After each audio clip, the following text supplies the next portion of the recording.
ഏറ്റവും ആദ്യമായിട്ട് വരുമ്പോൾ ആ സിനിമയിൽ പാർവതിക്കൊപ്പം ഉണ്ടായിരുന്ന പല ആളുകളും ഒരുപാട് വേഷങ്ങൾ ചെയ്യുന്ന സമയത്തും ഏതാണ്ട് 5 വർഷത്തോളം പാർവതിയെ കാര്യമായിട്ട് ഒരു സ്ഥലത്തും കണ്ടിട്ടില്ല. എന്തായിരുന്നു കാരണം? സത്യം പറഞ്ഞാൽ എനിക്കറിയില്ല. പക്ഷെ ഞാൻ ഒരു സമയത്ത് ഒരു സിനിമയെ ചെയ്യാറുണ്ടായിരുന്നുള്ളൂ. ഇപ്പോഴും ഞാൻ അങ്ങനെയാണ്. സോ അബൌട്ട് നോട്ട്ബുക്ക് ചെയ്തു, വിനോദയാത്ര ചെയ്തു, ഫ്ലാഷ് ചെയ്തു, പിന്നെ ചെയ്തു സിറ്റി ഓഫ് ഗോഡ് ആണ്. അത് തമ്മിലാണ് 4 വർഷത്തിന്റെ ഗ്യാപ്പ് ഉണ്ടായത്. എന്തുകൊണ്ടായിരുന്നു അത്ര വലിയൊരു ഗ്യാപ്പ്? ബിക്കോസ് അതിന്റെ ഇടയിൽ ഞാൻ ഒരു തമിഴ് സിനിമ ചെയ്യുന്നുണ്ടായിരുന്നു, ഒരു തെലുഗു സിനിമ ചെയ്യുന്നുണ്ടായിരുന്നു, പിന്നെ ഒരു തമിഴ് സിനിമ ചെയ്തു. അവസരങ്ങൾ ഉണ്ടായിരുന്നില്ല, അല്ലെങ്കിൽ ഉണ്ടായിരുന്നില്ല. ബിക്കോസ് അത് it all depends on luck also Mathukutty. കാര്യം ആ സമയത്തുണ്ടായിരുന്ന ഡയറക്ടേഴ്സും no not really. Maybe there have been people also who didn't want me to act. ചിലപ്പോ എന്റെ വേ ഓഫ് ആക്ടിങ് ആ സമയത്ത് ചില ഡയറക്ടേഴ്സിനും ആ സമയത്ത് ഉണ്ടായിരുന്ന ഒരു ഫോർമുല ഫിലിംസിന് മാച്ച് ചെയ്യാത്തതായിരിക്കും. മുമ്പ് ഒരിക്കൽ സംസാരിച്ചപ്പോൾ പാർവതി തന്നെ പറഞ്ഞൊരു കാര്യം, ഒത്തുതീർപ്പുകൾക്ക് തയ്യാറാവാത്ത നായിക എന്ന് പറയുന്ന കാര്യമായിരുന്നു. അങ്ങനെ അതിജീവനത്തിനൊരു വെല്ലുവിളിയില്ലേ ശരിക്കും? There is no വെല്ലുവിളി. Again, I want to come back to the whole love point of it. ഇതിൽ സ്നേഹം മാത്രമേ ഉള്ളൂ. വെല്ലുവിളി ഉണ്ടായിരുന്നു അല്ലെങ്കിൽ ഇതൊരു പ്രശ്നമാണല്ലോ. എനിക്കിതിനെ മനസ്സിലാക്കാൻ പറ്റുന്നില്ല. പറയുന്ന ഒരു നായികയുടെ കാര്യത്തിൽ വരുമ്പോൾ അതിനെ ഭയങ്കര മിസ്അണ്ടർസ്റ്റാൻഡ് ചെയ്തിട്ടാണ് ആളുകൾ പറയാം. ഒത്തുതീർപ്പ് എന്ന് പറയുന്നത് ശരിക്കുള്ള അണ്ടർസ്റ്റാൻഡിങ്ങിലുള്ള ഒത്തുതീർപ്പും ഉണ്ട്. There are people who ask women to sleep with them in order to get a role. I have been asked. So there have times when you have to just say, no, sorry, you can go ahead and make your film. മാന്യമായിട്ട് ചോദിക്കും, വളരെ മാന്യമായിട്ട് നമ്മൾ പറയും. മാന്യമായിട്ടല്ല ചോദിക്കുന്നത്, നമ്മൾ പറയുന്നത് നമ്മുടെ മാന്യതയിൽ നിന്നുകൊണ്ട് പറയുന്നു എന്നുള്ളത് മാത്രമേ ഉള്ളൂ. Of course they ask very blatantly. അത് അവരുടെ റൈറ്റ് ആണെന്നുള്ള രീതിയിലാണ് അവർ ചോദിക്കുക. പക്ഷെ of course now they don't, because after a point when you have made a mark and ഇനി അത് നടക്കില്ല എന്ന് പറയുന്നതാണെങ്കിൽ then they won't ask. Casting couch എന്നൊക്കെ പറയുന്ന ഒരു കാര്യം it's a reality. മലയാളത്തിലുണ്ട്. Of course Mathukutty, I'm sure you know that and I know a lot of people know that. പക്ഷെ അത് എന്തുകൊണ്ടാണ് ഇപ്പോൾ ഒരു സർപ്രൈസ് എന്ന് എനിക്കറിയില്ല. Of course it's there and it's there in many other industries also. പക്ഷെ it's a reality. Why are we even shocked about it? We should just be able. പാർവതിക്ക് അത് കൂടുതൽ നേരിട്ടിട്ടില്ല. മലയാളത്തിൽ ചെയ്തിട്ടുണ്ട്, തമിഴിൽ ചെയ്തിട്ടുണ്ട്. മലയാളത്തിൽ I haven't faced that in Tamil at all. I haven't faced that in Kannada. I'm definitely not Hindi that I've just done. But of course, when I started off, the kind of an obligation boleyana. See, we gave you the break. And I'm thinking, what break, dude? I mean, I'm broken already. I did my job. I don't think I have to do something. So, this is not like a controversial statement I'm making. This is something everybody knows altogether. അന്ന് വിളിച്ച ആളുകൾക്ക് പിന്നെ ഇപ്പോൾ പാർവതിയുടെ star ആയതിനു ശേഷം അല്ലെങ്കിൽ അവരുടെ മനസ്സിൽ പാർവതിയുടെ സ്റ്റാർ ആയതിനു ശേഷം പാർവതി വിളിച്ചിട്ടുണ്ടോ? നമ്മൾ പണ്ടത്തെ പോലെയല്ല, ഈ പ്രാവശ്യം പാർവതിനെയാണ് വിളിക്കുന്നത്. No, I don't think so. Even now, I don't think they consider anything as stardom now. ഇനി വർക്ക് ചെയ്യാനും താല്പര്യമില്ല പാർവതിക്ക് അവരുടെ കൂടെ? I won't. എനിക്ക് ഏറ്റവും കൂടുതൽ മലയാളം സിനിമയിൽ നിന്ന് തന്നെ ആയിരുന്നു, ഇപ്പൊ ഇല്ല. പക്ഷെ there was a time when it was expected of me. It was asked very openly. അതും സീനിയർ ആയിട്ടുള്ള ആൾക്കാരിൽ നിന്നാണ് അങ്ങനത്തെ അഡ്വാൻസസ് വന്നത്. ആക്ടേഴ്സ് ആണോ ഡയറക്ടേഴ്സ് ആണോ അങ്ങനെ കൂടുതൽ സമീപിക്കുക? There is no such distinction. They were all pretty much the same. പക്ഷെ ഓഫ് കോഴ്സ് അങ്ങനെയുള്ള ആൾക്കാരോട് ഞാൻ അഭിനയിച്ചിട്ടില്ല. So none of the movies I have done I have worked with such people. Parvathy സംസാരിക്കുന്നത് പാർവതി ഒപ്പം അഭിനയിച്ച ആളുകളെ കുറിച്ചല്ല. അല്ല, ഞാൻ അഭിനയിച്ചിട്ടുള്ള ആൾക്കാരോ അല്ലെങ്കിൽ ഞാൻ ചെയ്തിട്ടുള്ള ഡയറക്ടേഴ്സ് ആണെങ്കിലും no, none of those people did that because I chose not to work with them. അതുകൊണ്ട് തന്നെ ആയിരിക്കാം ചിലപ്പോൾ. I don't know if that is why എനിക്ക് കുറെ കാലം കുറെ സിനിമകൾ വരാത്തത് അതുകൊണ്ടാണെന്ന് എനിക്കറിയില്ല. പക്ഷെ the thing is I didn't care. So I did other movies in Tamil and Kannada. And ഇത് കൂടിയൊക്കെ ഇതിന്റെ ഭാഗമാണ്. There are some people who ക്രൂരമായിട്ട് സംസാരിക്കാനുള്ള മനസ്സിലുള്ള ആളുകൾ. They don't say it like that. They say it like അവര് ഭയങ്കര life advice ആയിരുന്നില്ല, മോളെ ചിലപ്പോൾ ഇതൊക്കെ ചെയ്യേണ്ടി വരും, അത് അങ്ങനെയാണ്. അങ്ങനെയാണെങ്കിൽ എനിക്കത് വേണ്ട. Simple. It's just as simple as that. I'll go do my literature, I'll go to university, I'll do something else. ഈ ഒരു പവർ നോ പറയാനുള്ള പവറും അല്ലെങ്കിൽ അതിന്റെ അവകാശം ഉണ്ടെന്നുള്ളത് we should just realize that. No പറയേണ്ട ഒരു സ്ഥലത്ത് പോലും പാർവതി യെസ് പറഞ്ഞില്ല എന്നുള്ളതുകൊണ്ടാണ് പാർവതി ഇത്രയും നിവർന്ന് നിൽക്കുന്നത്. I guess ഞാൻ എപ്പോഴും നിവർന്ന് നിന്നിട്ടുള്ളത്. ഞാൻ എപ്പോഴും പറഞ്ഞിട്ടുള്ള കാര്യം മാത്തുക്കുട്ടി, എനിക്ക് മനസാക്ഷി കുത്തില്ലാതെ കിടന്നുറക്കണം. That's it. That is my only aim in life is to sleep. അന്നൊക്കെ നോ പറയുന്ന സമയത്തും പാർവതിയുടെ മനസ്സിലുണ്ടായിരുന്നോ പാർവതി ഇപ്പോ ഉള്ള ഒരു ലെവലിലേക്ക് പാർവതിക്ക് എത്താൻ കഴിയുമെന്നുള്ള ഒരു confidence? I've always had that confidence. ഇപ്പത്തെ ലെവലല്ല ഞാൻ അപ്പൊ കാണുന്നത്. ശരിക്കും പാർവതി ഉദ്ദേശിക്കുന്ന ലെവലാണ് പാർവതി ഇപ്പൊ നിൽക്കുന്നത്. ഐ ഹാവ് നോ സച്ച് ഉദ്ദേശം മാത്തുക്കുട്ടി. ഞാൻ എപ്പോഴും പറയാറില്ല. അപ്പൊ എന്നോട് ആക്ച്വലി ജോണി സർ ചോദിച്ചിട്ടുള്ള ഒരു ചോദ്യമായിരുന്നു, എവിടെയാണ് പാർവതിനെ കാണുന്നത്? I have no idea man. I have no idea. എനിക്കത് അറിയും വേണ്ട. പണ്ടൊക്കെ ഒരു പ്ലാനിങ് എന്നുള്ളത് ഉണ്ടായിരുന്നു. No planning.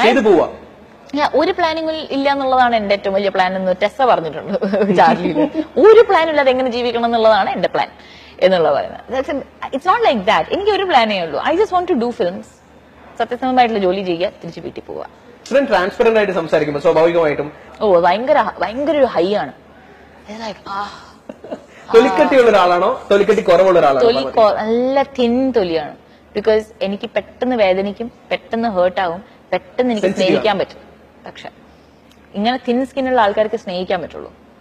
And I am sure എന്തെനിക്ക് സംഭവിച്ചാലും എനിക്ക് എന്നെ സ്നേഹിക്കാനുള്ള എബിലിറ്റി ഞാൻ മറക്കാൻ പാടില്ല. That's it. I don't want to be hard and bitter in life. ഞാൻ മരിക്കുന്ന നിമിഷം വരെ I want to be able to love another person. Sincere ആയിട്ട് ജീവിക്കുന്നു. I want to be able to love. That's all. പാർവതിയുടെ ഉള്ളില് പാർവതിയോടുള്ള സ്നേഹം ഇങ്ങനെ നിറഞ്ഞു തുളുമ്പാണ്. എന്നോടുള്ള സ്നേഹമല്ല, തെറ്റിദ്ധരിക്കരുത്, എല്ലാവരോടുള്ള സ്നേഹം. അവനവനെ സ്നേഹിച്ചു കഴിഞ്ഞാൽ മാത്രമേ മറ്റുള്ളവരിലേക്ക് ആ സ്നേഹം കൊടുക്കാൻ പറ്റുള്ളൂ. ജീവിതത്തിലുള്ള നടക്കുന്ന കാര്യങ്ങളിൽ നമ്മൾ അനുഭവിക്കുന്ന പല വേദനകൾ നമ്മളെപ്പോഴും ബിറ്റർ ആക്കും. It makes us very scared to love another person, forgive another person. I don't have anger and hatred to those people who ask me that. എനിക്ക് സഹതാപം മാത്രമേ ഉള്ളൂ. ബിക്കോസ് ദേ തിങ്ക് അവർക്ക് പവർ എന്നും അവർക്ക് വാലിഡേഷൻ തോന്നണമെങ്കിൽ ഇത് ചോദിച്ചാലേ കിട്ടുള്ളൂ എന്ന് അവർ വിചാരിക്കുന്നു. How sad is that? How sad is that life when a man thinks his manliness comes from asking sexual favors from a woman? That's the saddest way of being a man. So എന്നെ സംബന്ധിച്ചിടത്തോളം they are like, oh, wow. That's just it. And I feel all the more powerful because I can love that person still. I'll be like, oh, it's okay. You'll be fine. So it's just like that. I don't feel bad or I'm not like hurt and everything. 10 വർഷത്തിൽ I've gone through enough and I'll go through more. I'm sure in the next 10 years. I'm sure. People are running. There are people. We live with people, human beings. Life is not going to be easy.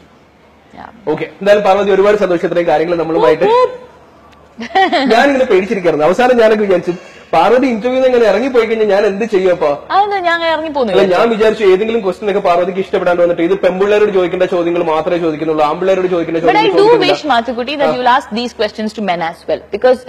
ആണുങ്ങളോട് ചോദിക്കുമ്പോൾ നമ്മൾ അളിയാന്നും പറഞ്ഞിട്ട് മറ്റേ അന്ന് ആവാൻ അത് പറഞ്ഞു എന്നൊക്കെ പറഞ്ഞുള്ള ചിരിയും സംസാരങ്ങളെ ഞാൻ കാണാറുള്ളൂ. പക്ഷെ I never see these kind of questions asked to men. I think that is important. Just as I say, ചില മിക്കവാറും സംഭവിക്കാറുള്ള വെച്ചാൽ അവർ അങ്ങനെയുള്ള ചോദ്യങ്ങൾ വരുമ്പോൾ പെട്ടെന്ന് well then you should show that also. അവരെ ചുളുങ്ങുന്നതും കാണിക്കണം. Which is I think your responsibility as a person from the media is to show the truth. Because you show the truth with us. Like if a Times of India can be as shameless to show Deepika's cleavage and say that kando bra and strap kandu nu parayamengil, if they can do that version adinte oru negative pole kanikkamengil nammal positive idum kanikkanam, exposing inde positive വശങ്ങളും കുറച്ച് മാറിക്കൊണ്ടിരിക്കുന്നുണ്ട്. ഇപ്പൊ പാർവതി പറഞ്ഞ പോലെ ഇപ്പൊ ബ്രാ എന്നുള്ള വാക്ക് പ്രയോഗിക്കുമ്പോൾ അല്ലെങ്കിൽ sex എന്നുള്ള വാക്ക് പ്രയോഗിക്കുമ്പോൾ ഒരു പെൺകുട്ടി പറയുന്ന സമയത്ത് സ്വാഭാവികമായിട്ടൊരു ഞെട്ടല് ഭയങ്കരമാണ് ആളുകൾക്ക്. ആണോ? എനിക്ക് ഐ ഡോണ്ട് അണ്ടർസ്റ്റാൻഡ്. സി എനിക്കതാണ്, എനിക്ക് എന്റെ മനസ്സിൽ അങ്ങനത്തെ കാര്യങ്ങൾ വരുമ്പം പൈത്തഗോറസ് തിയറം പോലെയാണ്. I don't understand it. I just can't make sense of Pythagoras theorem. So it's like it's a piece of garment that I wear just as a man is wearing an underwear.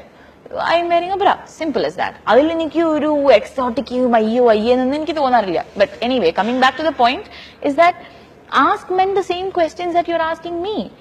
Because I'm a person you're asking this to, and അവരും വ്യക്തികളാണ്. അപ്പൊ അവരോടും അങ്ങനെ തന്നെ ചോദ്യങ്ങൾ ചോദിച്ചാൽ അവർക്ക് എന്താ പറയാനുള്ളതെന്ന് കേൾക്കാൻ പറ്റും. And for them also it's a good thing for them to start thinking like that maybe a little bit. So I just hope, see, എനിക്ക് അവരോടും സത്യം പറഞ്ഞാൽ ഇന്റർവ്യൂ ചെയ്യപ്പെടുന്ന ആളോടല്ല എനിക്ക് I have more to request to the media. I'm like, when you're this strong and bold with me, be that with everybody. Please, because that's the way. നമ്മൾ സത്യത്തിലേക്ക് ആ ഒരു ഇത് മാത്രമേ ഉള്ളൂ.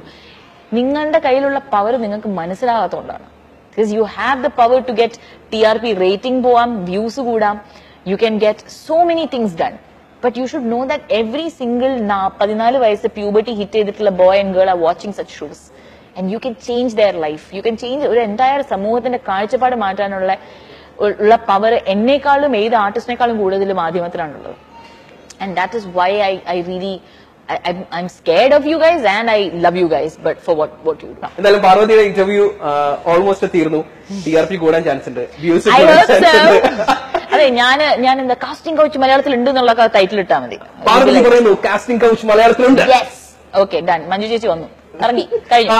ടെസയുടെ സ്റ്റൈലാണ് വന്നത്. ടെസയുടെ സ്റ്റൈൽ എന്ന് ടെസയുടെ സ്റ്റൈല് തുടങ്ങി. പിന്നെ ഞാൻ വിചാരിച്ചു അത് വേണ്ട, പിന്നെ ഭയങ്കര ചൂട്. നമ്മുടെ ആളുകൾക്ക് ആ സ്റ്റൈൽ അങ്ങ് ഇറങ്ങി പോകുന്നതായിരിക്കും ഫ്രീ ആയിട്ട് മാലാഖയായിട്ട്. ഓക്കെ, ഞാൻ എന്നാ അത് പഠിപ്പിക്കാം. So what I do is, ഇതിൽ ഇങ്ങനത്തെ ഈ പൊങ്ങി നിൽക്കുന്ന സാധനങ്ങളൊക്കെ ഉള്ളതുകൊണ്ട് I don't know how it's going to work. But ആദ്യം ഒരു നോട്ട് ഇടുക, എന്നിട്ട് you take it out like this ബാക്കിലേക്ക്, ആൻഡ് ദെൻ ഇതെന്താ ഞാൻ പറഞ്ഞു പണ്ടാരം.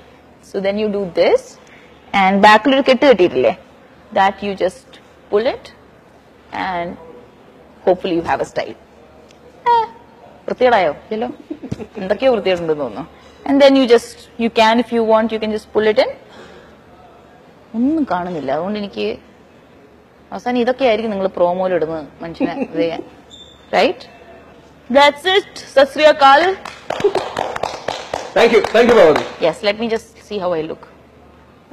ആക്ട്രസ് അല്ലേ, കുറച്ചും കൂടെ വാനിറ്റി വേണ്ടേ? Sorry Machukutty. I like it. Alright, bye. ശരി, താങ്ക് യു. ഓക്കെ.